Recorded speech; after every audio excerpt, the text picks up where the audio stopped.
할렐루야. 오늘도 가정에서 함께 예배를 드리고 계신 우리 사랑하는 성도님들 너무 환영하고 축복합니다. 예배 자리, 귀한 자리로 나오신 우리 성도님들, 우리가 지금은 몸은 떨어져 있지만 그러나 함께 주님을 예배하고 있는 줄로 믿습니다. 우리가 몸은 여전히 어떤 위험과 어려움 속에 두려움이 있을지 모르겠지만, 그러나 우리의 영혼은, 그리고 우리를 붙드시는 주님은 여전히 우리와 함께 계신 줄로 믿습니다. 우리가 이 시간 함께 찬양하면서 주님 앞에 영광의 찬송 올려드리겠습니다.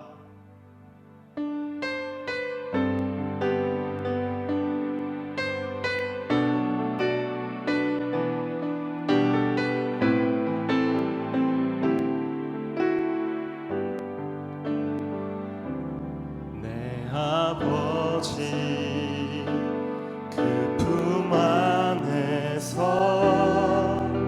내 영혼은 안전합니다. 주 손길로 내 삶을 안으시니 그 평강이 나를 덮습니다. 내 아버지 그 품 안에서 내 영혼은 안전합니다. 주 손길로 내 삶을 안으시니 그 평강이 나를 덮습니다. 나 비록 넘어지며 흔들리지만 주 내 안에 거하며 나를 붙드시니 내 생각을 주께로 돌리고 주시는 평강의 옷을 입습니다. 주 약속 안에서 내 영혼 평안해. 내 뜻보다 크신 주님의 계획 나 신뢰해. 두려움 다 내려놓고 주님만 의지해. 주 안에서 내 영혼 안전합니다. 우리 믿음으로 다시 한번 고백하겠습니다. 내 아버지 그 품 안에서 내 영혼은 안전합니다. 주 손길로 내 삶을 안으시니 그 평강이 나를 덮습니다. 나 비록 넘어지며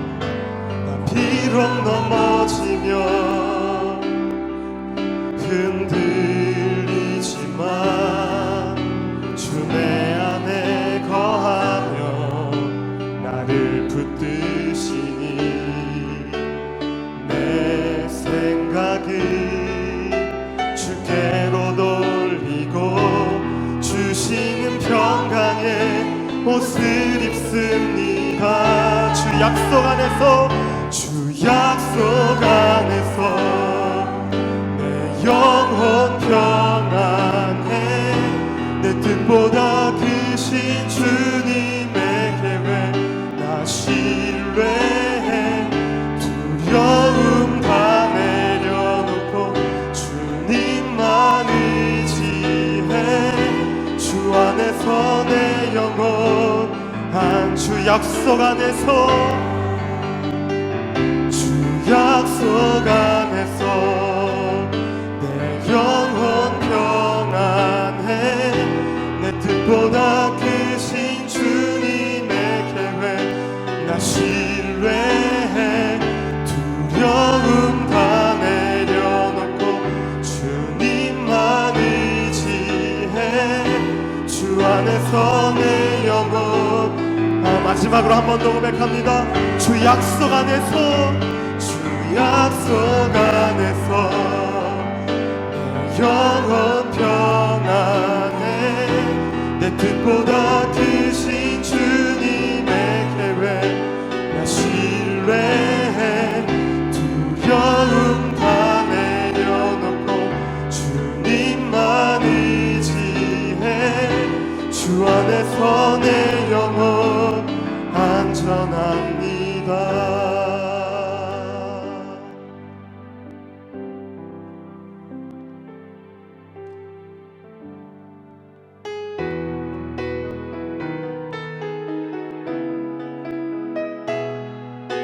그분의 선한 능력이 우리와 여전히 함께 하시는 줄로 믿습니다.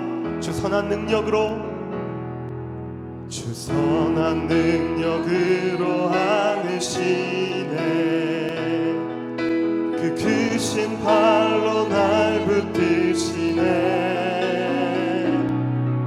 절망 속에도 흔들리지 않고 사랑하는 주 얼굴 구하리 선한 능력으로 일어서리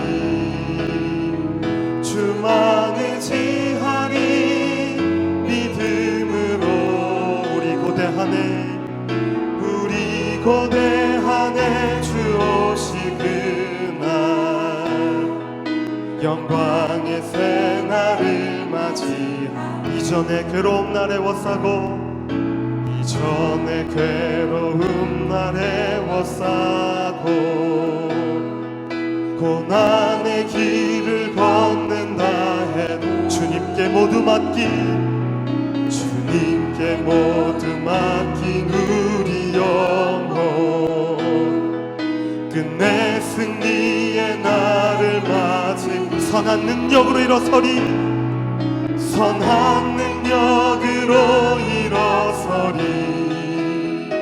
주만 의지하리 믿음으로 우리 고대하네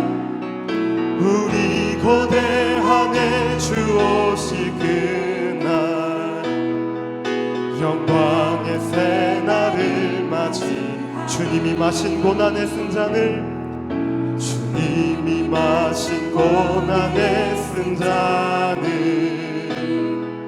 우리도 감사하며 받으리 주님의 남은 고난 채워가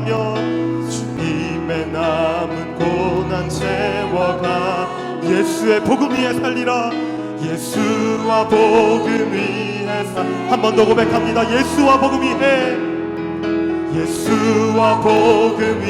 우리 그렇게 살기로 결단하면서 한 번 더 고백합니다. 예수와 복음 위에 선한 능력으로 일어서리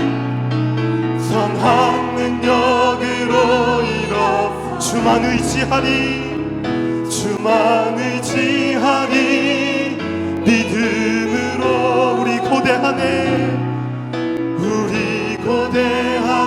주 오실 그 영광의 새날 우리 믿음으로 한 번 더 고백합니다. 선한 능력으로 일어서 주만 의지하리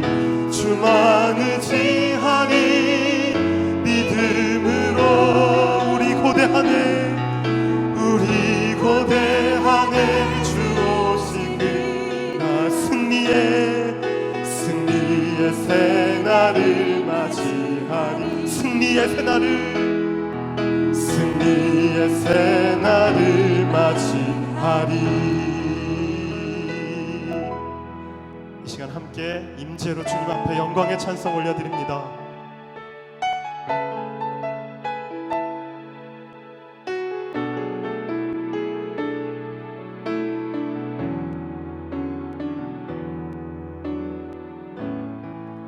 하늘의 문을 여소서 이곳을 주목하소서 주를 향한 노래가 거치지 않으니 하늘을 열고 부소서 이곳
올려 찬양합니다.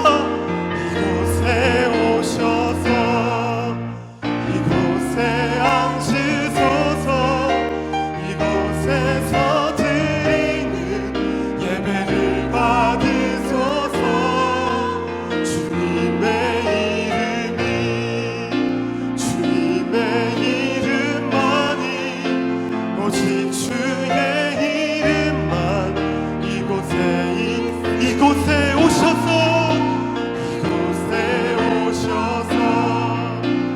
이곳에 앉으소서. 이곳에서 드리는 예배를 받으소서. 주님의 이름만이 오직 주의 이름만 이곳에 있습니다. 오직 주의 이름만 이곳에 있습니다. 오직 주의 이름만 이곳에 있습니다.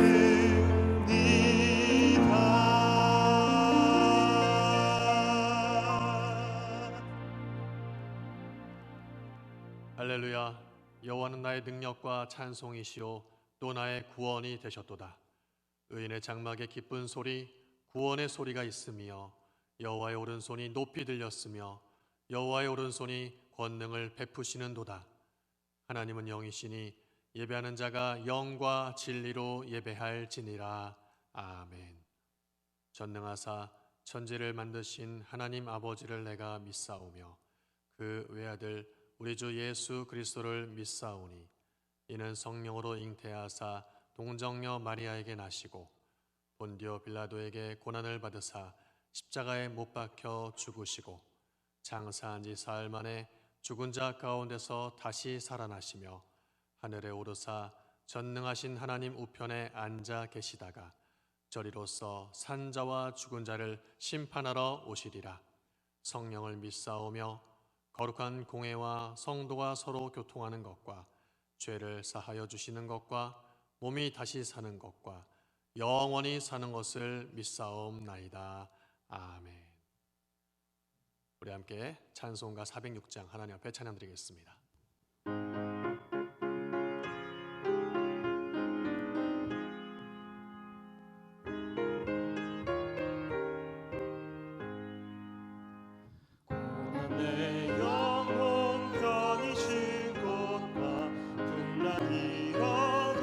안정한 복음 폭풍까지도 다스리시는 주의 영원한 팔 의지해 주의 영원하신 팔 함께 하사 항상 나를 붙드시니 어느 곳에 가든지 요동하지 않음을 주의 팔을 의지함이라. 세상 친구들 나를 버려도 예수를 함께 동행함으로 주의 은혜가 충만하리니 주의 영원한 팔 의지해 주의 영원하신 팔 함께 하사 항상 나를 붙드시니 어느 곳에 가든지 요동하지 않음을 주의 팔을 의지함이라. 나의 믿음이 연약해져도 미리 예비한 힘을 주시며 위태할 때도 안보하시는 주의 영원한 팔 의지해 주의 영원하신 팔 함께 하사 항상 나를 붙드시니 어느 곳에 가든지 요동하지 않음을 주의 팔을 의지함이라. 능치 못한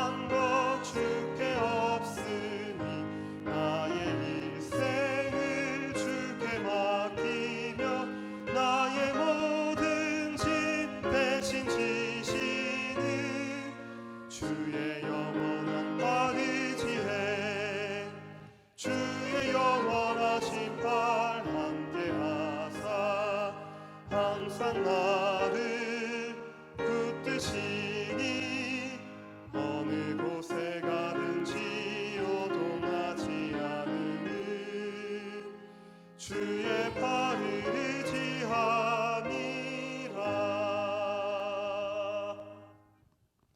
우리 시간 함께 합심해서 기도하도록 하겠습니다. 고난의 상황 속에서 합력하여 선을 이루시는 하나님의 은혜를 바라보며 이 모든 어려움을 겪을 수 있도록, 감당할 수 있도록 기도합시다. 분열과 다툼을 그치고 화합과 상생을 통해 하나됨을 이룰 수 있는 이 나라, 이 민족 될 수 있도록 함께 기도합시다. 현장에서 뛰고 있는 의료진과 방역당국, 그리고 자원봉사자들, 확진을 받은 환자들, 이 모두에게 감당할 수 있는 은혜를 베풀어 주시기를 함께 기도합시다.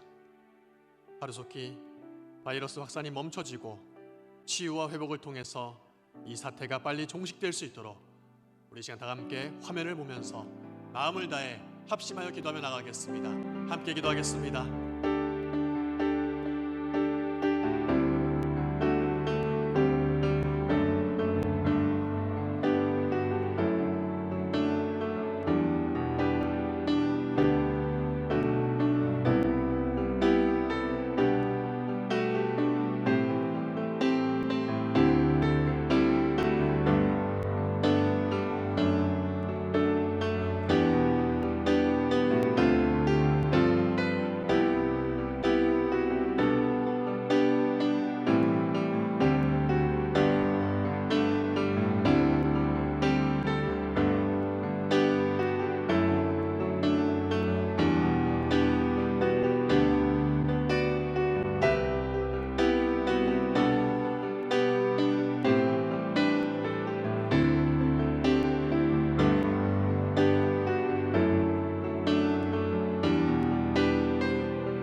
사랑의 하나님, 이 땅이 바이러스로 인해서 고통 가운데 있습니다.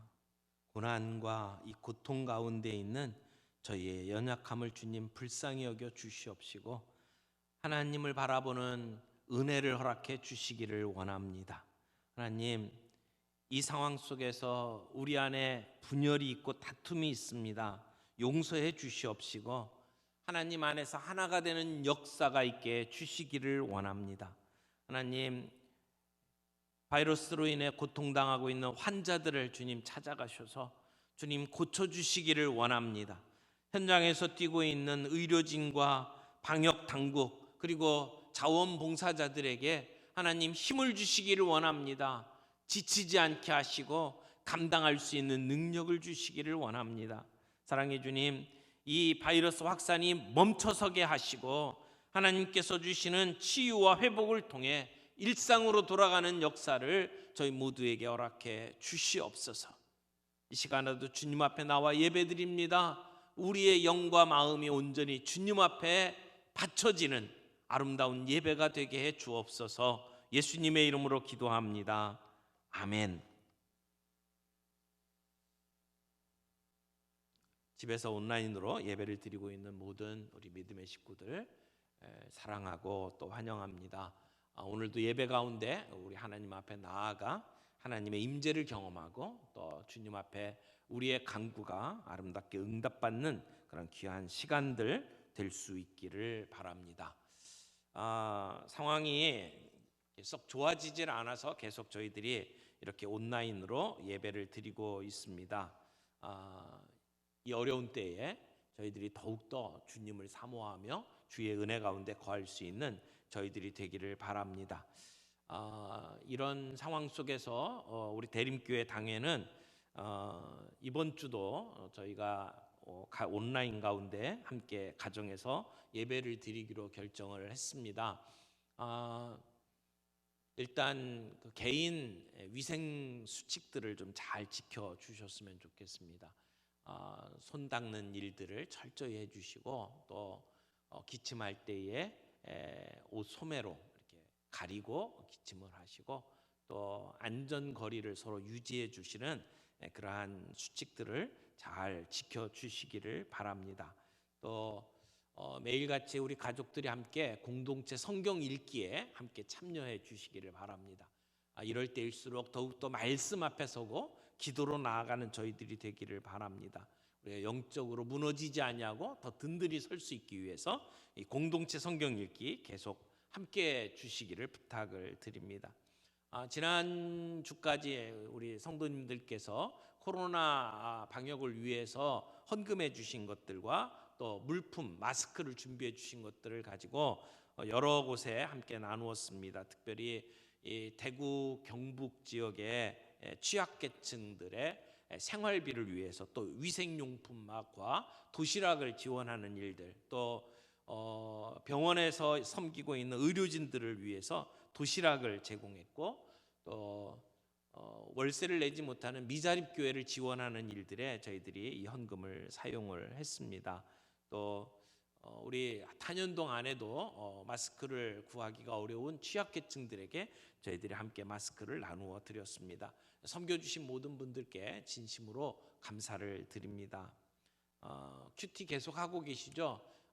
책을 구입하지 못하신 분들은 저희 교회 홈페이지나 공식 밴드에서 은혜의 강가 큐티 잡지를 다운로드 받아서 함께 큐티에 동참해 주시기를 바랍니다. 다음 주일 예배는 아직 저희들이 결정을 내리지를 못했습니다. 그런데 다음 주일에 관해서는 저희가 주말에 다시 한번 결정을 하고 안내를 해드리도록 하겠습니다만은 다음 주 지나서 월요일부터가 고난 주간입니다. 그래서 저희가 고난 주간 새벽 기도회는 진행을 하기로 했습니다. 그래서 새벽 월요일부터 시작해서 저희가 5시 30분에 새벽 기도회를 진행을 합니다. 교회 본당에서 진행을 하겠습니다. 각자 거리를 2m 이상 유지하고 또 마스크를 쓴 가운데 저희가 새벽 기도회 진행하겠습니다.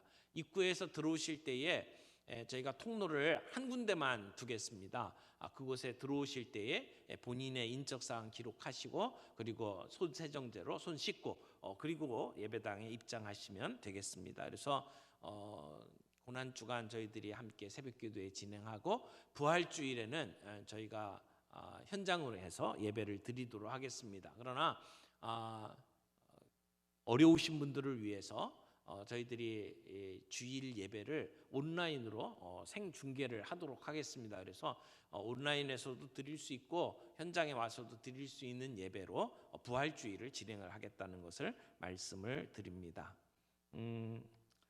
우리 김금남 권사님께서 무릎 수술을 하셨어요. 그래서 병원에 입원해 계신데 지금 병원에 누구도 위문을 갈 수가 없는 상황이니까 여러분 위에서 기도해 주시기를 부탁을 드립니다.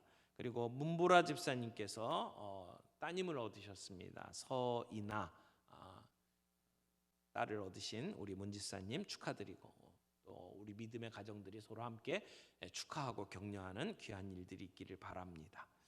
이 시간에는 하나님의 말씀을 우리 화면을 보면서 함께 읽도록 하겠습니다. 창세기 4장 8절에서 15절까지의 말씀을 우리 함께 봉독합니다. 가인이 그의 아우 아벨에게 말하고 그들이 들에 있을 때 가인이 그의 아우 아벨을 쳐 죽이니라.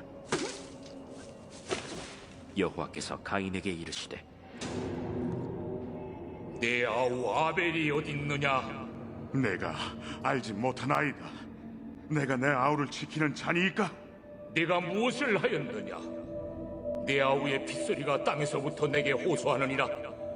땅이 그 입을 벌려 내 손에서부터 내 아우의 피를 받았은즉 내가 땅에서 저주를 받으리니 내가 밭을 갈아도 땅이 다시는 그 효력을 내게 주지 아니할 것이요 너는 땅에서 피하며 유리한 자가 되리라.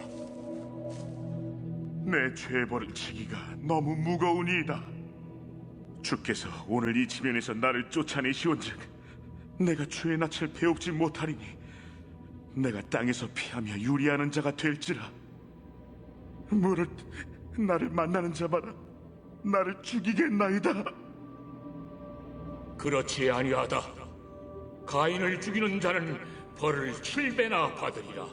하시고 가인에게 표를 주사 그를 만나는 모든 사람에게서 죽임을 면하게 하시니라. 아멘. 우리 창세기 지금 4장을 함께 나누고 있습니다. 우리 한국 사회를 표현하는 중요한 키워드 중에 하나, 빼놓을 수 없는 것이 분노가 아닐까 싶습니다. 물론 분노를 한다는 것은 모든 인간으로서 자연스럽게 느끼는 감정입니다만은, 그러나 지금 대한민국은 도가 지나치다 싶을 정도로 이 분노에 넘치고 있습니다. 통계를 보면 이 분노의 표출이 참 위험하다라고 하는 생각이 듭니다. 한국의 자살률을 보면 2018년도에 OECD 회원국 가운데 1위를 차지했습니다. 하루에 평균 37.5명이 목숨을 끊습니다. 또 매번 우리를 충격에 몰아가는 우발적인 범죄도 심각합니다. 2014년도에 우리나라의 전체 폭력 범죄 건수가 39만 건으로 나오는데, 그 중에 우발적인 동기가 42.5%나 됩니다. 그러니까 살인, 강도, 절도, 폭력 이런 사건 가운데 3건 중에 하나가 우발적 범죄라고 하는 것입니다. 그래서 종종 묻지마 폭행 등 이런 우발적인 범죄가 우리 주변에서 자주 일어나고 있습니다. 이런 우리의 모습을 보면서 분노 사회라고 표현을 하기도 합니다. 어떤 분이 이런 표현을 했습니다. 지금 한국의 현실은 쓰레기가 많이 쌓여 있는데 사람들이 화가 나서 몽둥이를 들고 나왔다는 것입니다. 쓰레기를 치우려면 빗자루를 들고 나와야 되는데 빗자루가 아니라 몽둥이를 들고 와서 누가 이 쓰레기를 여기다 갖다 놨어? 이러면서 화를 내고 있는 것 같다는 것입니다. 사람들의 마음속에 이런 분노들이 가득하고 불특정 다수에게 이런 분노가 폭력적으로 표출되고 있습니다. 이런 그 분노에 대해서 심리학자들이 그 이유를 쭉 살펴보면서 이렇게 설명을 합니다. 이런 분노는 불안에서 오는 것이다. 20대들은 취업에 대한 불안, 그리고 그 이후로는 생계에 대한 불안, 그리고 나이 많으신 분들은 노후에 대한 불안, 이런 우리의 삶이 미래에 대한 불안의 연속으로 이어지기 때문에 이런 것들이 자연스럽게 분노로 표출되고 있다라고 이야기를 합니다. 동시에 이런 분노의 밑바닥에는 소외감이 있다고 표현을 합니다. 개인이 중시되는 시대를 살아가면서 이제 공동체가 점점 사라져 가는데, 그러면서 동시에 우리 한국 사회에는 아주 특유의 집단주의가 자리를 잡고 있다는 것입니다. 그래서 타인의 시선이나 타인의 삶에 필요 이상의 가치를 부여하고, 그래서 SNS나 다른 어떤 매체들을 통해서 보여지는 다른 사람들의 삶은 너무나도 행복해 보이고 참 평화로운 것 같은데, 그에 비해서 나는 혼자인 듯한 느낌을 받을 때 사람들은 그런 소외감을 느끼고 그 소외감이 분노로 표출된다고 설명을 합니다. 또 하나, 이런 분노가 표출되는 이유 중에 하나는 믿어왔던 우리의 사회의 안전망이 유효하지 않다는 것을 깨달을 때, 그때 사람들이 분노하는 모습들을 보여줍니다.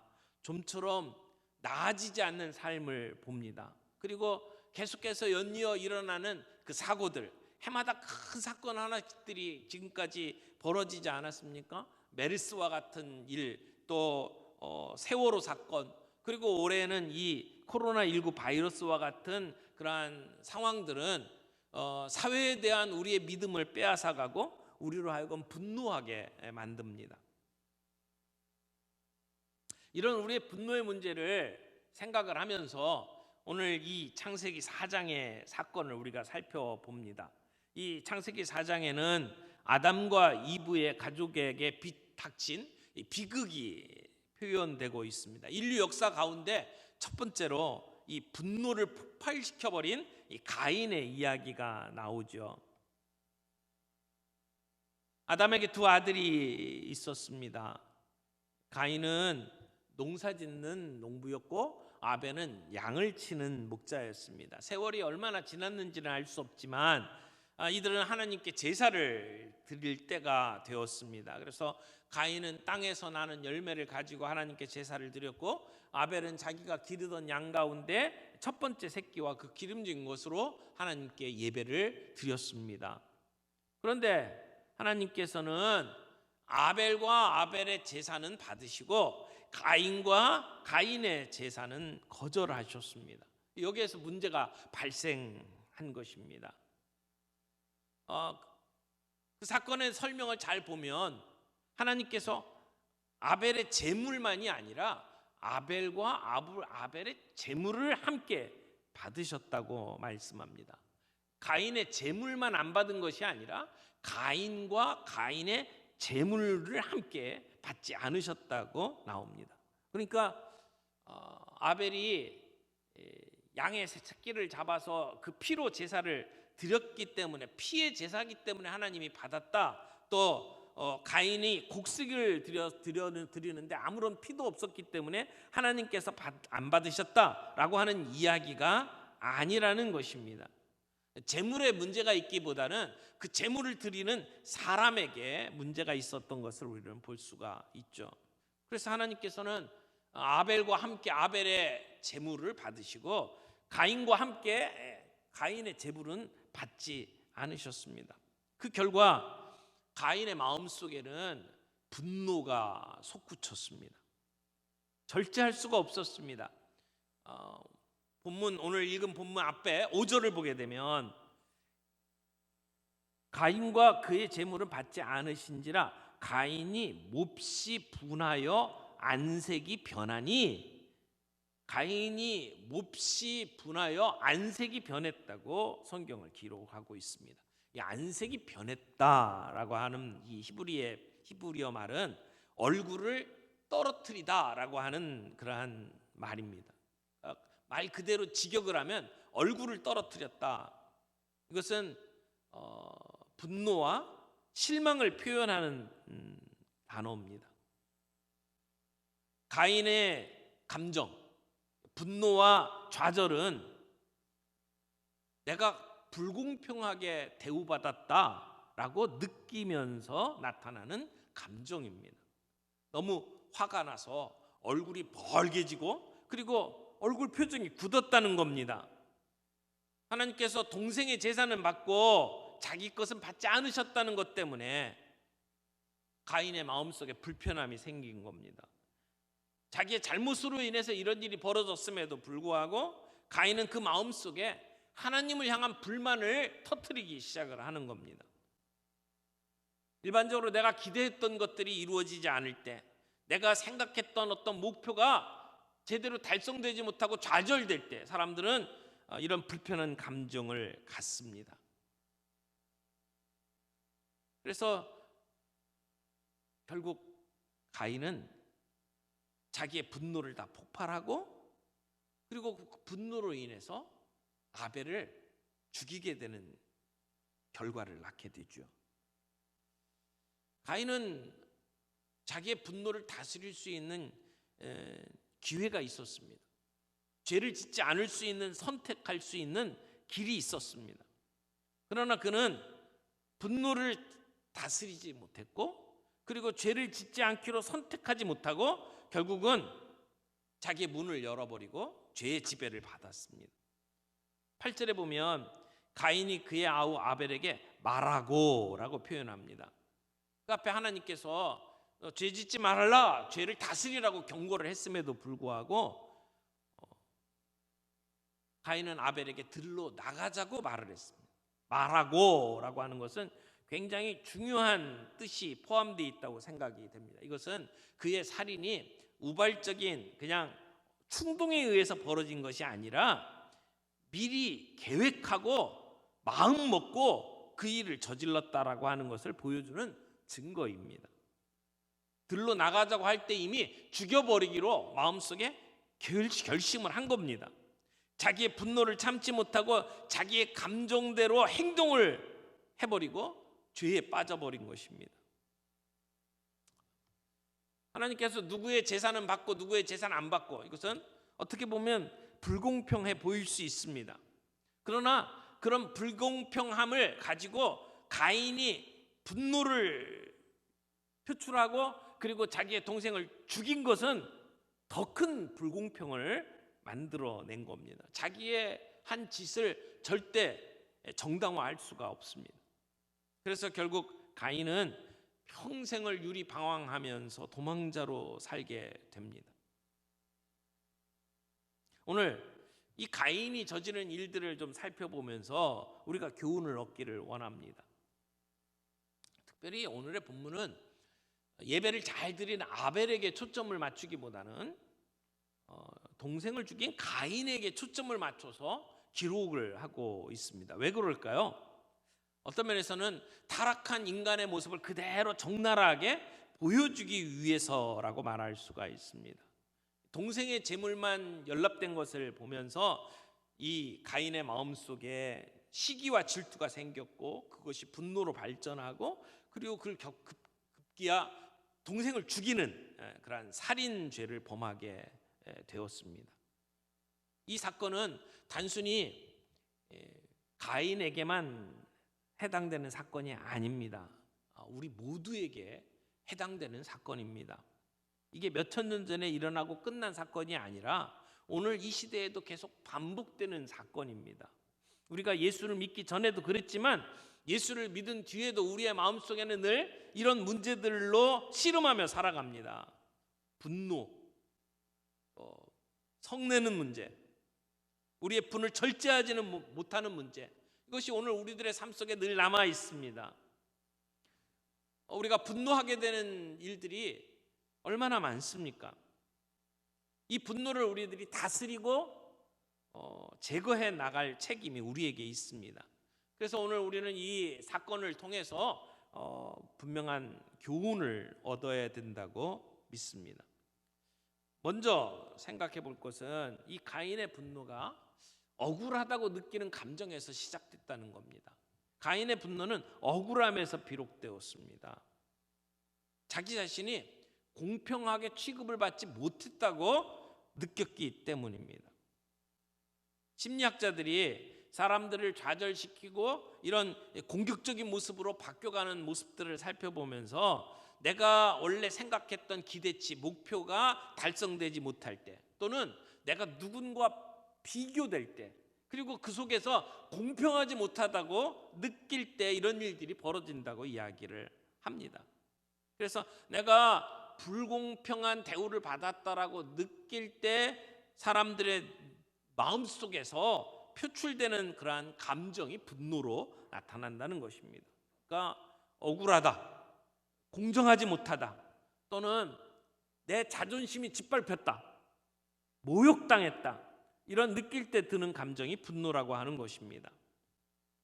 그러니까 가인이 지금 하고 있는 일들, 가인이 표출하고 있는 모습들을 보면 그 마음속에 하나님에 대한 불만과 원망이 자리 잡고 있는 것을 봅니다. 내가 잘못한 것은 돌이켜보지 않고 자기의 제사를 받아주지 않은 하나님에 대해서 불만과 분노를 터뜨리고 있는 것입니다. 더 나아가서 그런 하나님에 대한 분노가 자기 옆에 있는 동생에게 대한 질투와 시기심으로 더 끌어오르게 되었죠. 그래서 가인의 마음속에 삶이 너무 불공평하다, 아마 이런 생각을 하고 있었을 것 같습니다. 우리가 자녀들을 키우다 보면 아이들이 이렇게 형제들과 같이 이렇게 놀고 또 일을 하다가 이렇게 다툴 때 그 일들을 제대로 처리 못하면 아이들의 입에서 이렇게 튀쳐나오는 말이 불공평하다고 이야기를 합니다. unfair하다고 이야기를 합니다. 우리의 삶을 살다 보면 다 똑같을 수는 없죠. 어떤 사람은 뭐 세상 말로 운이 좋은 사람들도 있고요. 어떤 사람은 그런 운을 타고나지 못한 사람들도 있습니다. 그래서 어떤 사람은 하나님에게 축복받았고 하나님께 선택받았다라고 생각을 하고, 어떤 사람은 나는 선택받지 못하고 나는 저주받은 인생이라고 생각하면서 처음부터 우리의 인생이 불공평하게 주어졌다라고 생각을 하는 사람들이 있습니다. 그래서 우리는 이런 불공평한 우리의 인생을 바라보면서 다 이 가인처럼 좌절감에 얼굴을 떨구고 그리고 분노하는 경우들이 있다는 것이죠. 우리가 남들보다 못하지 않다고 생각을 하는데, 그런데 살아가는 삶 속에서 우리에게 그런 기회가 주어지지 아니하고 경쟁에서 밀려나게 되면 우리는 우리의 인생이 불공평하다고 느낍니다. 그래서 이 불공평한 세상을 바라보면서 분노하고 좌절감을 갖게 되는 것이죠. 가인은 하나님이 자신의 재물이 연락받지 못하는 것을 보면서 심히 분해했고 그리고 안색이 변했다고 이야기를 합니다. 결국 따지고 보면 이런 분노의 밑바닥에는 하나님을 하나님으로 인정하지 않는 데서 비롯됐다, 이렇게 말할 수가 있습니다. 하나님과의 올바른 관계를 맺지 못했기 때문에 지금 여기까지 온 겁니다. 자기는 의롭다라고 생각을 하는 가인의 모습이 드러납니다. 그래서 내가 의롭고 하나님이 잘못됐다고 생각을 하는 것이죠. 우리 현대인에게 이런 의식이 참 많습니다. 어떤 일을 처리함에 있어서 또 세상을 살면서 판단함에 있어서 다른 사람들은 다 잘못됐다고 손가락질하면서 나는 의롭다고 생각을 하는 이 자기의에 중독된 사람들이 참 많습니다.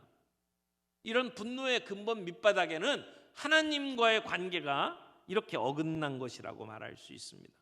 그러면 이런 분노를 처리하는 데 있어서 해결책도 하나님과의 관계를 바로 하는 데 있다라고 우리는 말할 수밖에 없습니다. 하나님을 하나님으로 인정하는 데에서 이런 문제를 해결할 수 있습니다. 우리가 하나님을 인정하지 않고 이 죄의 문제를 다스릴 수는 없습니다. 하나님 없이 이 문제의 출구를 찾을 수는 없습니다.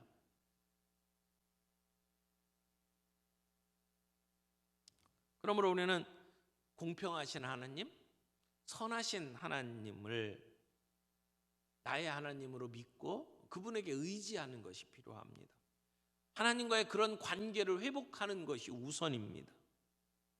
사랑하는 성도 여러분, 내가 어떤 일을 겪어도 하나님은 나와 함께 있고 하나님은 나와 함께 이 지금 일들을 겪고 있다는 것을 잊지 마시기를 바랍니다. 하나님은 우리와 함께 하십니다. 어쩌면 고통 가운데 있는 지금 이 시간만큼 하나님이 우리와 가까이 지내신 적이 없습니다. 하나님께서 이사야 43장 2절에 주신 약속을 기억을 해보십시오. 내가 물 가운데 지날 때에 내가 너와 함께 할 것이라.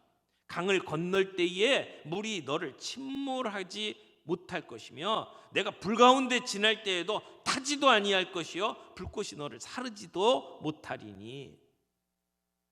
우리 하나님 그런 하나님이십니다. 우리가 정말 힘들고 어려운 때 하나님은 우리를 업고 그 길을 가시는 분입니다. 그런 선하신 하나님을 잊지 않기를 바랍니다.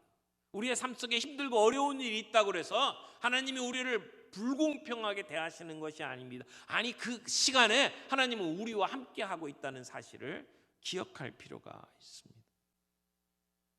18세기 영국의 소설가이자 언론가였던 이 다니엘 데포가 쓴 이 로빈슨 크루소라고 하는 소설이 있죠.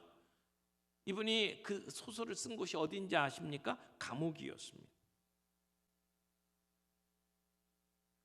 전혀 들을 수 없는 청각 장애자가 되었던 베토벤이 피아노에 귀를 대고 그 울림을 느끼고서야 곡을 썼다고 이야기를 합니다.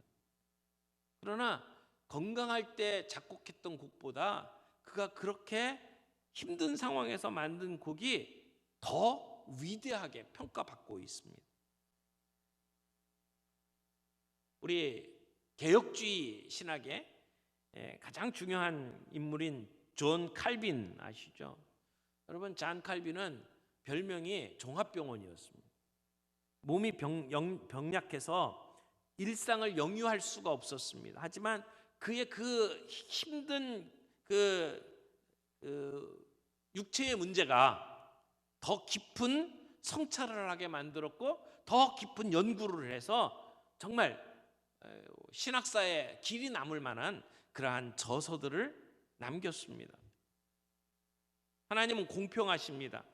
겉으로 보면 불공평한 고난을 당하는 것처럼 보이지만 그 속을 들여다보면 그 고난을 통해서 말할 수 없는 은혜를 주시고, 그래서 그 우리의 문제를 복으로 바꾸시는 그런 하나님을 우리는 볼 수가 있습니다. 시편에 나오는 다윗의 고백은 고난 중에 나온 고백이 대부분입니다. 우리 한국에서 만든 복음성가 가운데 가장 주옥 같은 곡으로 손꼽히는 것이 송명희 시인의 시입니다. 뇌성마비 환자잖아요. 그가 삶 속에 할 수 있는 것이라고 하는 것은 원망과 절망뿐이었습니다. 날마다 죽음을 생각하면서 살 수밖에 없던 사람이었습니다. 그런데 주님을 만나고 난 뒤에 그의 삶이 완전히 바뀌었습니다. 그래서 복음성가, 정말 주옥과 같은 복음성가가 그의 영혼을 통해서 만들어졌습니다.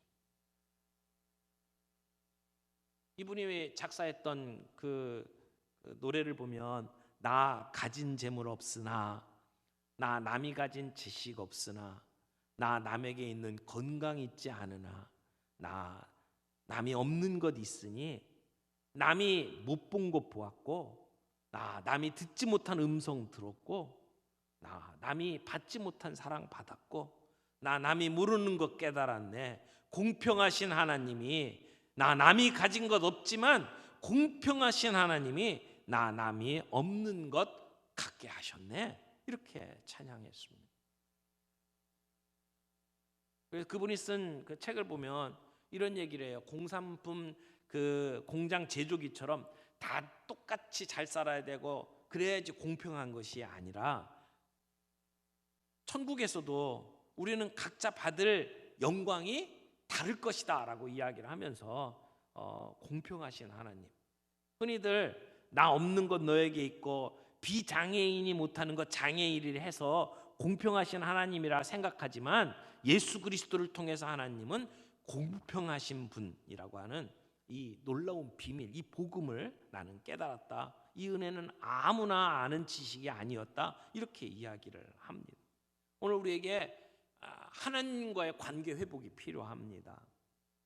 가인이 자신의 제사가 하나님께 연락되지 않았을 때 분노의 마음을 즉시 하나님 앞에 고백하고 자신의 모습을 돌이키고 잘못된 것을 회개하고 하나님의 자비와 은혜를 구했다면, 그래서 하나님과의 관계가 회복되었다면 얼마나 좋았을까요? 우리가 하나님과의 관계를 회복하는 것, 이것을 성령 충만이라고 이야기를 합니다. 우리 한국 기독교에 영향을 끼친 그 분 중에 대천덕 신부님이 계십니다. 이분이 성공의 신부님이신데, 이분의 할아버지는 이 R.A. 토레이 목사님이셨고, 이분이 D.L. 무디와 함께 사역을 하셨던 분입니다. 근데 이분의 글을 읽게 되면 이런 이야기를 많이 합니다. 나는 아침에 일어나면 성령 충만을 위해서 기도한다. 하나님, 성령 충만하게 해주옵소서. 왜냐하면 성령 충만하지 않으면 오늘 나는 너무나 쉽게 흔들릴 수 있는 사람이기 때문이다. 이렇게 고백을 합니다. 여러분, 우리의 삶의 문제, 우리가 느끼고 있는 이런 감정의 문제에 밑바닥에 살펴보면 결국은 하나님과의 관계가 깨어진 것을 볼 수가 있습니다. 하나님과의 관계를 회복하는 것이 우리의 감정의 문제를 해결할 수 있는 길입니다. 우리가 이 문제의 해결책을 다른 사람을 탓하는 것, 부모 탓하고 집안 탓하고 조상 탓을 하는 것으로 해결되지 않습니다. 하나님을 원망하면서 분노하는 것으로 해결될 수가 없습니다. 그래서 오늘 이 가인의 문제를 우리가 살펴보면서 우리가 이렇게 기도할 수 있으면 좋겠어요. 주님, 저는 가인처럼 분노함으로 실패하고 싶지 않습니다. 주님, 오늘도 주님이 내 마음의 주인이 되어 주셔서 제 마음을 다스려 주옵소서. 이렇게 매일같이 기도하며 우리의 문제를 해결할 수 있기를 바랍니다. 첫 번째, 가인의 이 문제는 이런 공평하지 못하다고 하는 생각에서 일어났다라고 말씀을 드렸습니다. 두 번째, 이 가인이 분노한 이유를 살펴보면 아우인 이 아벨을 경쟁 상대로 보았기 때문이다라고 생각이 듭니다. 아벨은 자기 아우입니다. 형제입니다. 내 아우고 내 형제면 사랑하는 눈으로 그를 바라봐야 됩니다. 그런데 가인은 내가 저 아벨 때문에 손해를 보고 있다고 생각을 하는 겁니다. 아벨이 나와 경쟁 상대라고 생각하고 저 아벨만 없으면 내가 집안에서 더 대우받고 내가 하나님께 더 사랑받을 거라고 생각하는 그 잘못된 생각이 결국 아벨을 없애기로 결정을 한 것입니다. 아벨을 없어져야 될 상대로, 그래야 내가 대접받고 그래야 내가 사랑받는다고 생각하는 그 생각, 이것은 경쟁 심리입니다. 여러분, 경쟁 심리가 우리를 망가뜨릴 때가 참 많습니다. 그 영화 아마데우스라고 하는 영화를 보셨는지 모릅니다. 이 살리에르라고 하는 그 사람이 나오는데 그 사람이 늘 불행합니다. 왜냐하면 자기보다 뛰어난 음악의 신동 모차르트 때문에 그렇습니다. 그래서 이 모차르트 때문에 그늘에 가려서 정말 불행한 인생을 살았습니다. 자기에게 주어진 것으로 만족하고 자기가 잘할 수 있는 데 집중하면 되는데 자꾸 자기보다 잘하는 그 사람 때문에 불행해지는 거예요. 우리 한국 사람들이 지나치게 화를 많이 내면서 삽니다. 괜히 화를 내면서 인상을 쓰면서 돌아다닙니다. 세계 어디를 돌아다녀 봐도 한국 사람처럼 인상 쓰고 돌아다니는 사람이 없습니다. 이 문제를 한국인의 의식구조라고 하는 책을 쓴 이규태 씨가 이렇게 설명을 했습니다. 우리 한국 사람이 처음부터 그랬던 것은 아니라는 겁니다. 이게 산업화 과정을 거치면서 한국 사람들의 심성이 이렇게 변질되었다고 이야기를 합니다. 우리 한국 사람들이 쓰고 있는 말 중에 우리라고 하는 표현이 참 좋은 표현이라고, 자랑스러운 표현이라고 하면서 우리가 우리 마을, 우리 학교, 우리 교회, 심지어는 우리 마누라, 이렇게 우리라는 말을 많이 쓴다라고 하는 것입니다. 이 우리 마누라, 우리 교회 이런 걸 영어로 표현하려고 하면 굉장히 힘듭니다. 이게 설명이 안 됩니다. 왜냐하면 서양 사람들에게 이런 개념이 없기 때문에 그렇습니다. 서양에서는 나라고 하는 개인이 굉장히 강조가 되는데 우리는 이 우리라고 하는 이 공동체 의식이 있다는 거죠. 그런데 산업화 사회가 되면서 언젠가 우리가 이 우리라고 하는 공동체 의식이 깨어지기 시작을 했어요. 그래서 우리는 지금 아파트에 살면서 우리 앞집에 누가 사는지 내 옆집에 누가 사는지 모르고 삽니다. 아니, 알려고 하지도 않습니다.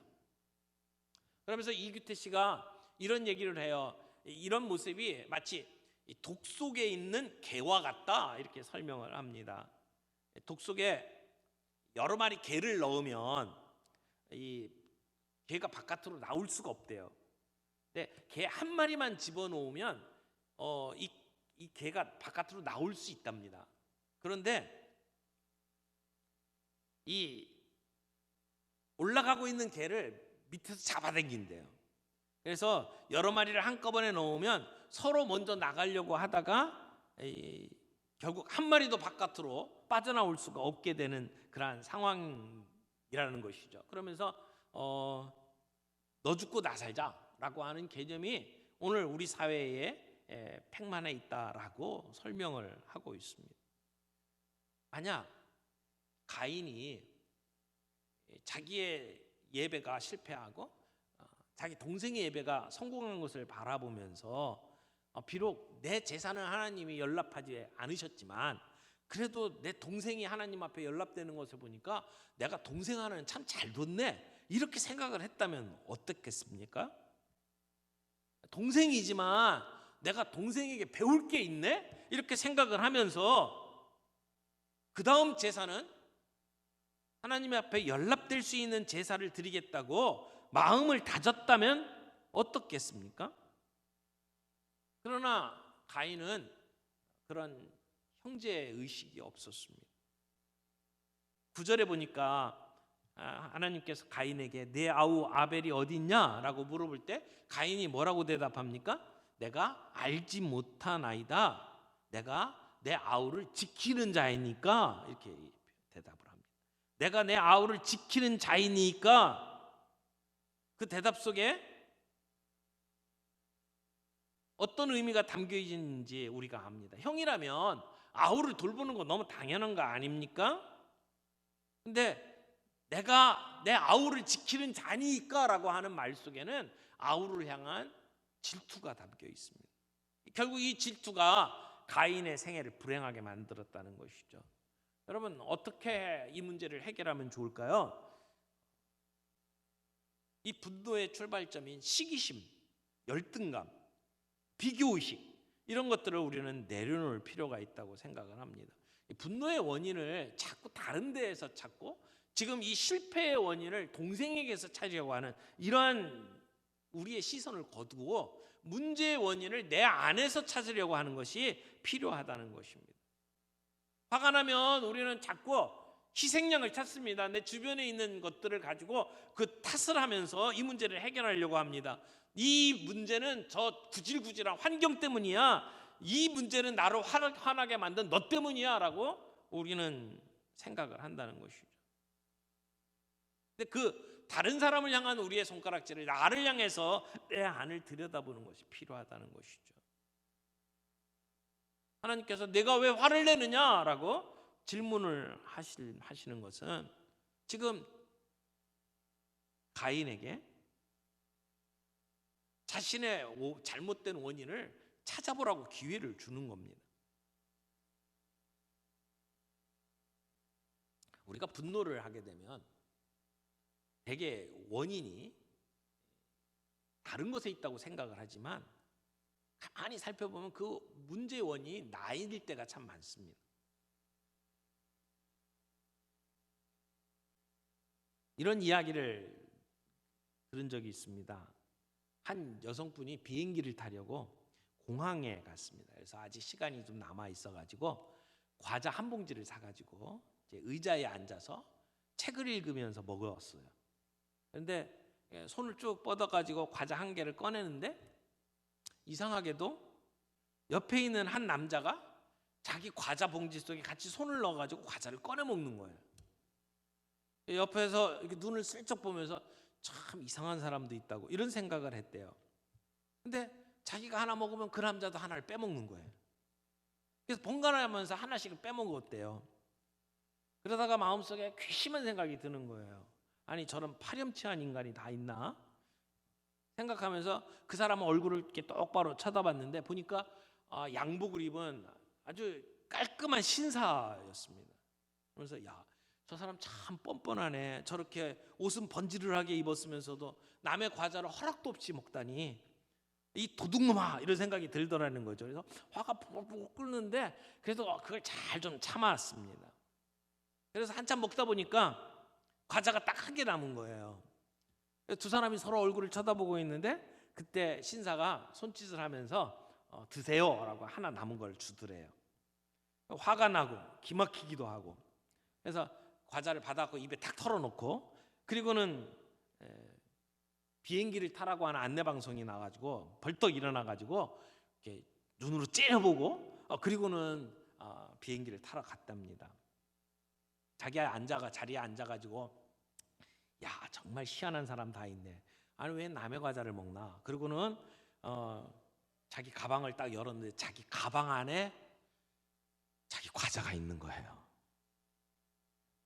봉지가 뜯겨지지도 않은 채 그대로 있는 것을 본 거죠. 그러니까 파렴치하고 뻔뻔스러운 건 그 남자가 아니라 바로 자기였다라고 하는 것을 깨달았다라고 하는 얘기를 들은 적이 있습니다. 여러분, 우리가 분노의 상황 속에서 그 문제의 원인을 다른 사람이 아닌, 다른 환경이 아닌 나에게서 찾을 수 있다면 우리의 모습은 굉장히 많이 달라질 거라고 생각을 합니다. 무디 선생님의 전기를 읽어보면 이런 얘기가 있어요. 무디가 미국의 어느 중소도시로 이렇게 전도대회를 떠나게 됐는데 그 도시에 며칠 전에 도착을 했습니다. 그래서 아침에 일어나가지고 신문을 딱 펼쳤는데 신문에 기사가 났대요. 머리 기사로 났는데 그 기사 제목이 뭐라고 나왔냐면 교만한 전도자 무디 이렇게 나왔대요. 기자들이 자기에게 인터뷰 요청을 했는데 사정이 있어서 그 인터뷰를 거절을 했더니 화가 난 기자들이 그렇게 적어버린 거예요. 교만한 전도자 무디라고. 그러니까 그 신문을 보고 나서 무디와 함께한 그 전도팀의 스태프들이 화가 났습니다. 그래서 무디 목사님, 이거 말도 안 되는 기사 아닙니까? 이거 인격살인 아닙니까? 이거 어떻게 하면 좋을까요? 그리고 야단을 쳤대요. 그러니까 난리가 난 거죠. 그런데 무디가 그 기사를 가만히 읽더니 껄껄껄 웃으면서 이렇게 말을 했답니다. 이 사람들이 나를 잘 모르는구만. 이 기사보다 나는 훨씬 더 교만한데 이만하면 잘 써줬네.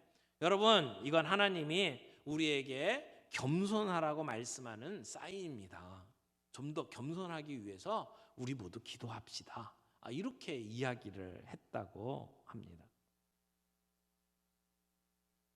여러분, 우리의 문제의 원인을 우리 안에서 찾는 것이 필요합니다. 시기 질투는 우리의 마음 속에서 우리가 찾아야 될 것을 다른 데 넘겨버리는 거죠. 우리가 형제를 형제로 보고 우리가 경쟁 상대가 아니라 서로의 버팀목이 되어지기로 결정을 한다면 우리의 문제들을 훨씬 더 쉽게 해결할 수 있을 거라고 생각을 합니다. 세 번째, 가인이 분노한 세 번째 이유는 죄의 소원을 다스리지 못했기 때문이라고 생각합니다. 여러분, 사람이기 때문에 우리에게 분노가 일어나는 건 당연한 감정입니다. 이런 감정 없이 사는 사람이 어디 있겠습니까? 그런데 이런 감정이 발전을 하게 되면 이게 죄의 소원이 됩니다. 오늘 본문 말씀에 하나님께서 경고하실 때 7절에 보면 뭐라고 이야기합니까? 내가 선을 행하면 어찌 낯을 들지 못하겠느냐? 내가 선을 행하지 아니하면 죄가 문에 엎드려 있느니라. 죄가 너를 원하나 너는 죄를 다스릴지니라. 죄가 너를 원하나 너는 죄를 다스릴지니라. 여기 죄가 너를 원하나 이렇게 돼 있는데 예전 성경에 보면 이게 죄의 소원이다라고 이렇게 번역을 해놨어요. 죄의 소원. 죄가 너를 원하나 죄의 소원이라고 표현을 한 거죠. 죄가 우리 안에 가지고 있는 소원이 있다는 겁니다. 화가 나면 저놈을 두들겨 패고 싶어하는 마음속에 소원이 생긴다는 겁니다. 그게 죄의 소원이에요. 그러니까 우리가 화가 나면 저놈 어떻게 해야 되겠다라고 하는 우리의 마음속에 소원이 생겨나는데 거기까지도 괜찮아요. 거기까지도 이해할 수 있어요. 그런데 문제는 그 죄의 소원이 행동으로 바뀐다는 겁니다. 우리는 이 행동으로 바뀌는 것을 차단해야 해요. 분노가 일어났어요. 가인이 아벨을 죽이고 싶어하는 마음이 생겼어요. 이게 죄의 소원이죠. 죄가 너를 원해요. 죄의 소원은 내게 있지만 그러나 너는 그 죄를 다스려라. 하나님이 주신 말씀이에요. 죄가 나를 원하지만 나는 그 죄를 다스려야 되는 것입니다. 이게 하나님의 처방이에요. 경고예요. 여러분, 하나님께서 지금 이 가인에게 하는 말을 가만히 살펴보세요. 이 말씀을 살펴보면 이것이 단순히 하나님께서 가인을 꾸짖는 것이 아니라 이것은 하나님께서 가인에게 기회를 주시는 것이라고 말할 수 있어요. 이 본문의 말씀을 7절에 나오는 이 본문의 말씀을 해석하는 입장이 둘이 있습니다. 하나는 과거로 해석을 하고 하나는 미래로 해석을 해요. 과거로 해석하는 사람들은 보세요. 7절 말씀에 내가 선을 행하면 어찌 낯을 들지 못하겠느냐. 그러니까 내가 선을 행하면이라고 하는 말을 과거로 해석을 해보면 내가 선을 행했다면 어찌 내 낯을 들지 못하겠느냐. 내 얼굴빛이 달라지겠느냐. 내가 올바르지 못한 일을 하였다면 죄가 너의 문에 도사리고 있는 거다. 이렇게 말을 할 수 있습니다. 그러니까 본문을 과거로 해석을 하는 경우는 이것은 우리가 잘못한 일을 했기 때문에 하나님 앞에 책망받는다고 말할 수 있는 경우죠. 그런데 이 본문을 오늘 우리 개역성경에서는 뭐라고 번역을 했냐면 내가 선을 행하면이라고 번역해서 과거로 하지 않고 현재형으로 했어요. 그러니까 현재형이나 미래형으로 지금 번역을 한 거죠. 그러니까 네가 앞으로 선을 행한다면 어찌 낯을 들지 못하겠느냐라고 하는 말로 이 말을 받을 수 있는 거죠. 그렇다면 지금 내가 제사를 잘못 드렸다라고 하는 것 때문에 낯을 들지 못한다는 것으로 꾸짖는 말씀이 아니라 네가 죄를 지을 수도 있고 안 지을 수도 있다라는 얘기죠. 그래서 너는 죄를 다스려야 된다라고 하나님께서 조언을 주시는 거죠. 사랑의 기회를 주시는 겁니다.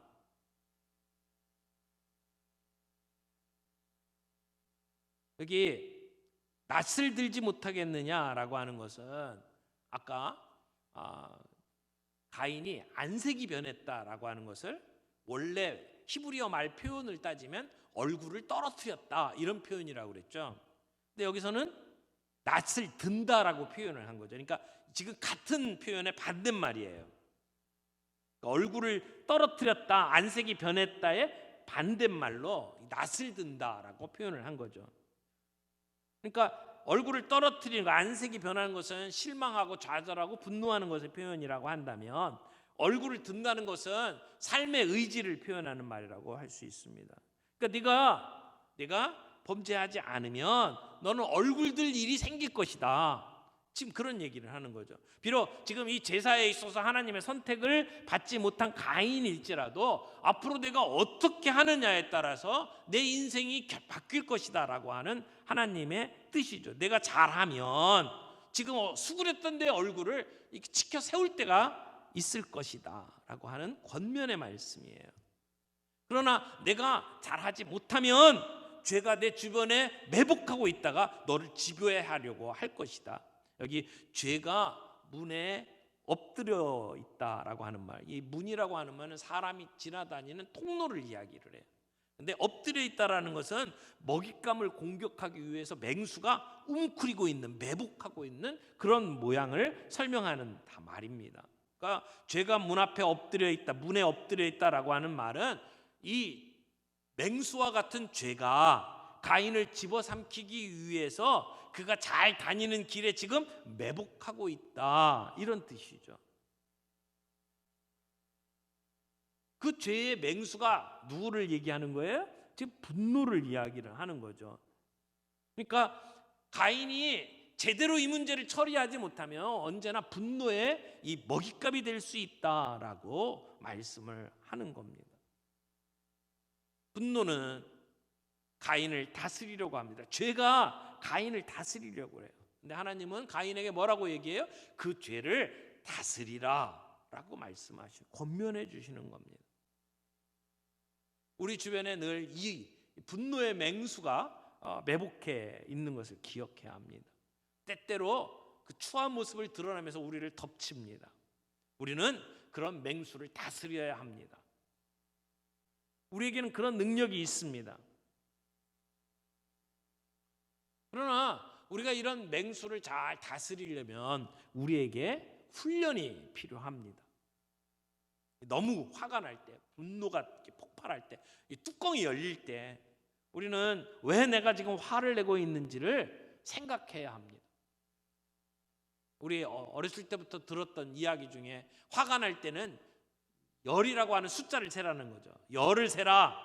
하나, 둘, 셋. 그렇게 10가지만이라도 세고 난 다음에 행동을 하게 되면, 그러면 우리는 그 분노의 잘못된 행동에서 벗어날 수가 있다는 것입니다.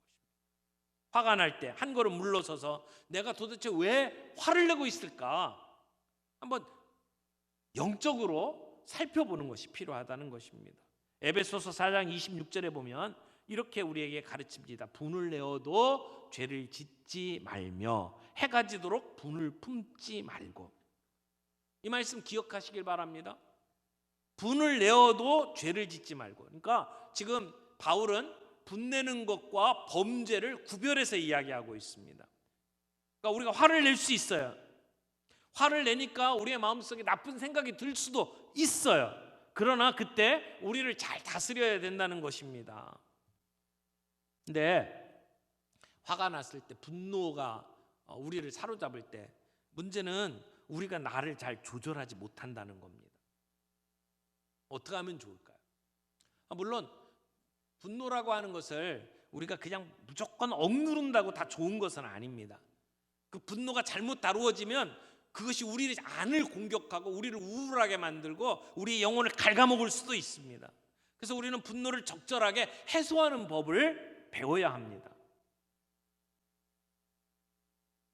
어떤 사람은 화가 나면 볼링장을 찾는다고 그러더라고요. 그래서 볼링장에 그 핀 하나하나에 자기를 화나게 한 사람의 이름을 이렇게 생각을 하면서 그러면서 볼을 굴린대요.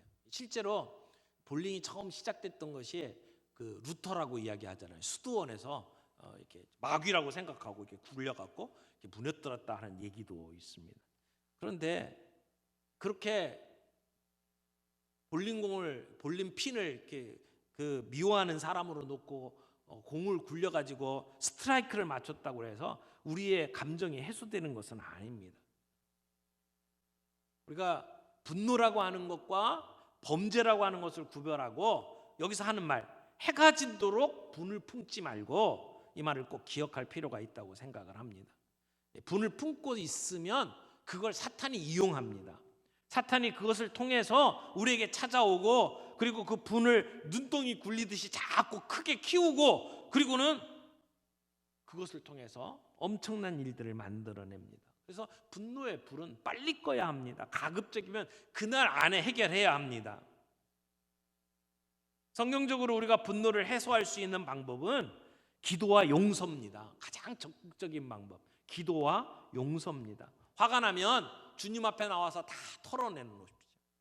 아무도 없는 곳에 가서 기도하든지, 한국 교회는 통성기도라는 게 있잖아요. 내가 아무리 소리를 질러도 옆에 있는 사람이 못 듣도록 이렇게 통성기도를 하잖아요. 그때 주님 앞에 우리의 마음의 상처를 다 내어놓으십시오. 내가 괴롭습니다. 나 이것 때문에 화가 납니다. 그렇게 주님 앞에 우리의 문제를 내어놓으면 우리는 그 기도 가운데 성령님의 위로를 얻을 수가 있습니다. 우리의 마음속에 분노가 일어나거든 하나님 앞에 나와서 그걸 다 솔직히 털어놓을 수 있기를 바랍니다. 하나님이 우리의 분한 마음을 만져주실 것입니다. 우리에게 평안을 주실 것입니다. 저는 오늘 이 말씀을 맺으면서 이 코로나 바이러스와 관련돼서 우리가 적용할 수 있는 것들 몇 가지만 좀 말씀을 드리고 싶습니다. 지금 세계는 무서운 뉴스로 넘쳐나고 있습니다. 국가의 비상사태를 선포하고 2명 이상 만나면 안 된다고 완전히 막아놓는 그런 일들이 곳곳에서 일어납니다. 우리가 계획했던 콘서트나 무슨 행사들이 다 취소되고 폐쇄되고 있습니다. 이런 위기를 겪어본 적이 없습니다. 그래서 이 코로나 바이러스를 겪으면서 마음속에 생각나는 성경이 시편 23편 4절 말씀이었습니다. 내가 사망의 음침한 골짜기로 다닐지라도 해를 두려워하지 않을 것은 주께서 나와 함께 하심이라. 사망의 음침한 골짜기, 지금의 상황이라고 말할 수 있어요. 우리는 이런 힘들고 어렵고 고통스러운 상황을 함께 가고 있습니다. 이런 상황 속에서 여러분이 꼭 기억해야 될 몇 가지를 좀 말씀을 드리고 있습니다. 첫 번째는 우리가 보고 듣는 것이 모두 다 사실은 아니라는 것을 기억을 하시기를 바랍니다. 인터넷 또는 TV, 신문을 통해서 우리가 만나는 모든 내용들이 다 진실은 아니라는 것입니다. 왜냐하면 그 글을 적고 말하고 있는 사람이 사태의 진실을 제대로 보고 말할 수가 없기 때문입니다. 때때로 우리가 받아보고 있는 SNS, 카톡을 보게 되면 말도 안 되는 거짓 뉴스들인데도 그것을 막 퍼나르는 모습들을 봅니다. 여러분, 온라인상의 어떤 해결책에도 여러분들이 속지 않기를 바랍니다. 잠언 13장 16절에 보면 무릇 슬기로운 자는 지식으로 행하거니와 미련하는 자는 자기의 미련한 것을 나타내느니라. 지식에 근거하기를 바랍니다. 또 하나, 여러분, 이것도 지나간다라는 것을 기억하시길 바랍니다. 우리는 이 상황을 헤쳐나갈 것입니다. 당황하지 않는 게 필요합니다. 패닉하지 않는 게 필요합니다. 상식적으로 대처하는 것이 필요합니다. 또 하나 꼭 기억해야 될 것은 내가 어떤 일을 겪어도 하나님은 나와 함께 그 일을 겪고 계신다는 사실을 기억하시기 바랍니다. 하나님은 우리와 함께 있습니다. 지금과 같이 어려운 때일수록 하나님은 우리와 함께 하신다는 것을 기억해야 합니다. 그리고 마지막으로 여러분들에게 부탁드리고 싶은 것, 하나님이 나를 다른 사람들을 돕는데 사용하기를 원하신다는 것을 기억하기를 바랍니다. 하나님께서는 우리가 그저 이 위기를 그냥 넘기기만을 원하시는 것이 아니라고 생각합니다. 이 위기를 통해서 우리가 보호받는 것을 하나님이 원하시는 것이 아니라는 것입니다. 하나님은 이 위기 가운데 우리를 사용하시기를 원합니다. 이게 믿지 않는 사람과 믿는 사람들의 분명한 차이점이라고 저는 믿습니다.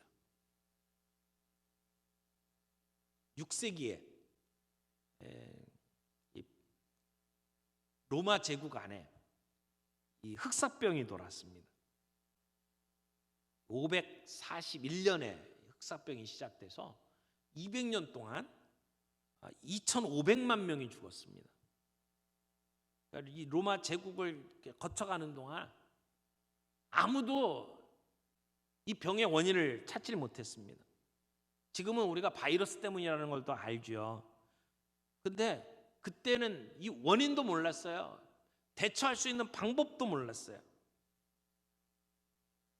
그래서 과학적인 어떤 도구도 없었고 그냥 사람들이 죽어가는 거예요. 시체를 치우는 것밖에 방법이 없어요. 그래서 손이 새까맣게 되면서 시작되는 병이라고 해서 흑사병이라고 불렀습니다. 그래서 이 도시가 이 흑사병을 일으키는 거라고 생각을 해서 사람들이 다 도시를 떠나서 도망을 갔어요. 근데 그때 기독교인들이 무엇을 했는지 아십니까? 그때 그리스도인들은 환자를 돌보기 위해서 도시로 이주해 들어왔어요. 로마 사람들은 그 그리스도인들을 보면서 이렇게 표현했어요. 그들이 서로를 얼마나 사랑하는지를 보라. 그래서 세워진 게 병원입니다. 병원은요, 그리스도인들이 세운 것입니다. 정부가 세운 게 아닙니다. 예수님께서 우리에게 그렇게 하라고 가르쳐 주셨기 때문에 믿는 자들이 남들이 다 빠져나가는 도시 안으로 들어가서 그들을 섬겼습니다. 하나님은 우리에게 어려운 상황에 있는 사람들을 보살피고 돌보라고 부르셨습니다. 우리 옆에 있는 취약계층을 돌보며 병자들을 돌보며 노인들을 돌보며 외로운 사람들의 친구가 되라고 주님이 우리를 부르셨습니다. 저는 우리가 그리스도인으로서 이러한 상황 속에서 그저 두려움 속에 꽁꽁 숨어 있는 것만이 다는 아니라고 생각을 합니다. 우리가 할 수 있는 일들이 무엇인지를 찾아야 합니다. 정말 외롭고 힘든 사람들에게 전화를 걸고 그들을 위로하고 그들의 친구가 되어주는 것도 가능합니다. 움직일 수 없는 사람들에게 먹을 것을 가져다가 그 집 앞 문고리에다가 걸어두는 것만이라도 우리에게 필요한 일이라고 생각을 합니다. 의학적인 지식이 있고 그런 능력이 있는 분들은 자원봉사자가 되어서 그들을 돕는 일들을 해야 합니다. 그것이 우리 그리스도인으로서 우리가 해야 될 일이라는 것입니다. 세상에서 우리가 예수님의 손발이 될 수 있는 기회입니다. 서로를 사랑함으로 말미암아 우리가 예수님의 제자라는 것을 세상 속에 드러낼 수 있는 정말 좋은 기회입니다. 주님은 우리가 한자리에 모여서 예배 드리는 것에 무게중심을 두는 것이 아니라 두세 명이 모여 있는 것도 내가 그들 중에 함께 있다고 말씀하신 주님은 우리가 그 가운데서 그리스도인으로 어떻게 살아낼지, 어떻게 우리의 색깔을 선명하게 드러낼지 바라고 계신다는 것입니다. 비록 우리가 함께 모여서 공동체로 예배드리지는 못하지만 우리가 이 기간을 통해서 예수의 손과 발이 되어서 우리의 도움이 필요한 사람들에게 우리가 사랑을 나누어주고 그리고 그들을 섬길 수 있는 일들이 우리 성도들을 통해서, 저와 여러분들을 통해서 아름답게 일어날 수 있기를 바랍니다. 우리 같이 기도하겠습니다. 사랑의 하나님 아버지, 오늘 우리가 우리의 연약한 모습이 있는 그대로 부끄러운 모습으로 주님 앞에 나왔습니다. 하나님, 우리가 뭔가 잘 될 때는 내 탓이라고, 내가 잘해서라고 스스로 칭찬하고, 무엇이 잘못되면 누구 탓이라고 다른 사람들에게 그 탓을 돌리는 속물근성이 우리에게 있는 것을 주님 아십니다. 하나님, 우리가 분노의 화살을 마음껏 쏟아내므로 말미암아 사람들에게 상처를 준 적도 참 많습니다. 우리가 도와줘야 될 사람들을 비난하고, 하나님, 우리가 사랑해야 될 사람을 미워한 때도 참 많이 있었습니다. 하나님, 우리의 연약함을 불쌍히 여겨주시기를 원합니다. 하나님, 우리가 하나님과의 관계를 회복할 수 있도록 도와주옵소서. 공평하신 하나님, 오늘 이 힘든 가운데에서도 우리와 함께 하시는 하나님, 하나님과의 관계를 회복하게 하시고, 우리가 서로를 경쟁 상대로 보는 것이 아니라 우리라고 하는, 가족이라고 하는 관계 속에서 서로를 바라보게 하시고, 하나님, 우리가 이 모든 상황 속에서 죄를 다스릴 수 있는 바른 선택을 할 수 있는 저희들이 되게 주시기를 간절히 원합니다. 하나님 아버지, 이 바이러스 상황 속에서도 하나님이 우리와 함께 하신다는 분명한 확신이 있게 하시고, 이 상황 속에서도 내가 내 옆에 있는 사람들, 정말 힘들고 어려운 사람들, 외로운 사람들을 위해서 할 수 있는 일이 무엇인지 찾아가게 하시고, 그것을 실천함으로 말미암아 예수 그리스도를 드러내는 아름다운 그리스도인으로 살아갈 수 있도록 주님 도와주옵소서. 사랑의 하나님, 이 시간에 주께서 베푸신 은혜를 돌이켜보며 우리가 하나님 앞에 우리의 물질을 드리며 우리의 몸과 마음을 드리기를 원합니다.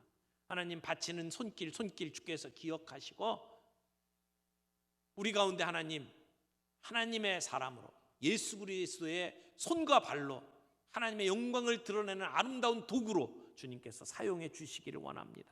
우리 가운데 건강이 연약한 지체들이 있습니다. 주님 찾아가셔서 이렇게 세워주시기를 원합니다. 병원에 있는 분들, 요양병원에 있는 분들 주님 찾아가셔서 이렇게 세워주시고, 주님 그 모든 고통 가운데 우리를 건져주시기를 원합니다. 하나님, 이번 코로나19 바이러스로 인해서 재정적으로 어려움을 겪고 있고 직장 가운데 어려움을 겪고 있는 분들이 있습니다. 하나님, 갇혀서 우울한 가운데 지내는 분들도 있습니다. 우리 가운데 하나님의 선하신 은혜의 손길이 필요합니다. 주님, 우리 가운데 역사해 주옵소서. 주님이 우리와 함께 동행하신다는 것을 기억하면서 잘 견딜 수 있게 하시고, 주님 앞에 더 가까이 나가는 그러한 시간이 되도록 주님 인도해 주옵소서. 예수님의 이름으로 기도합니다. 아멘. 우리 찬송가 선하신 목자 찬양하면서 우리 하나님께 예물을 봉헌하는 시간 갖겠습니다.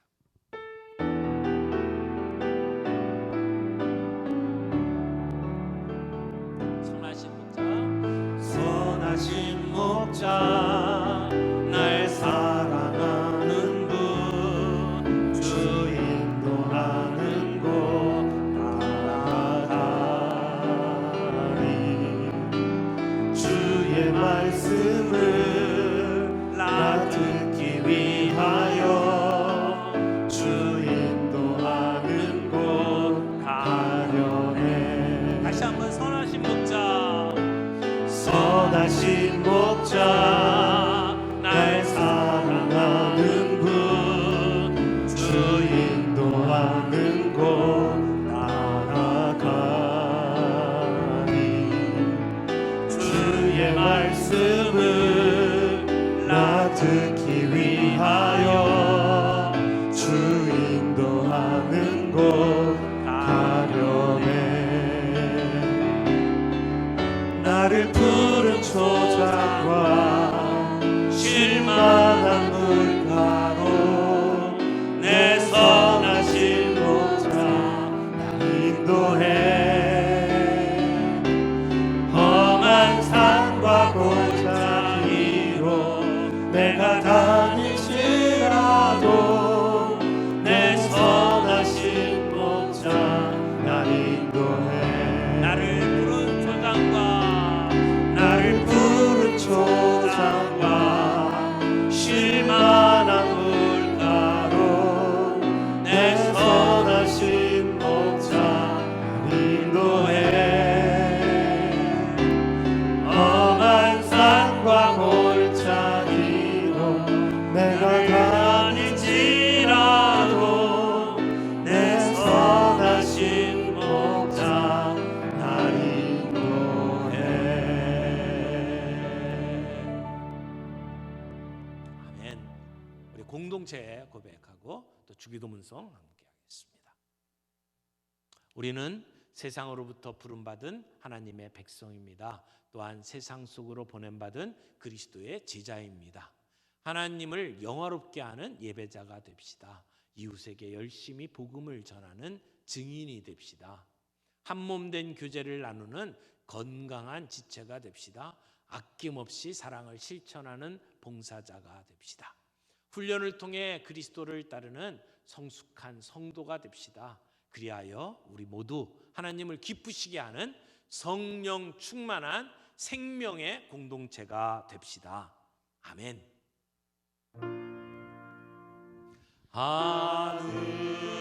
하늘에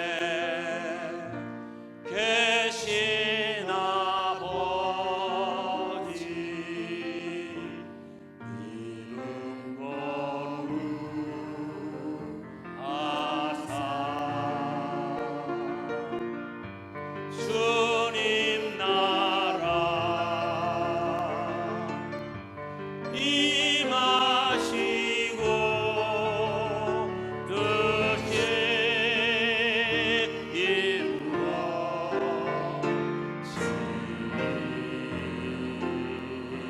이루어지이다. 일용할 양식 주시고 우리들의 근죄 다 용서하옵시고 또 시험에 들게 마시고 악에서 구원하소서. 에게 주의 나라 주의 권세 주의 영광 영원히